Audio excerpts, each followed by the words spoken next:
Assalomu alaykum hurmatli mijozlar. Bizdan ko'p so'rashadi, qanaqa qog'ozlaringiz bor, nakleykaga qanaqa qog'ozlardan chiqarib bera olasizlar. Hop, biz birma-bir hammasini tanishtirib o'taman qisqacha qilib. Mana bu gold qog'ozimiz. Bu orqasi metallический bo'ladi. Suvga ancha chidamli bo'ladi. Eritilishi ham qiyin, bu salafon hisoblanib bo'ladi. Qog'oz bo'lmaydi.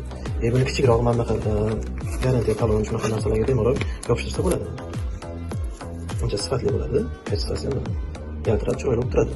Xo'p, bu birinchi qog'ozimiz. Keyin ko'pchilik so'rashadigan, ommabop ko'p ishlatiladigan prozrachniy qog'ozimiz. Xo'p, bu prozrachniy bo'ladi mana. Orqa tomoni ko'rinib turadi yopishtirgan mahsulotlaringizga. Orqa tomoni bemalol ko'rinib chiroyli bo'lib turadi. Bu ham tovarlaringizga o'zgacha effekt beradi. Bu silibron qog'ozimiz. Buni ham orqasi metallический bo'ladi. Sifati ancha yaxshi bo'ladi. Yorqin, korobkaga bu narsaga yopishtirganda ancha chiroyli effekt beradi. Bu esa oddiy samaklika, oddiy qog'oz bo'ladi. Bu ham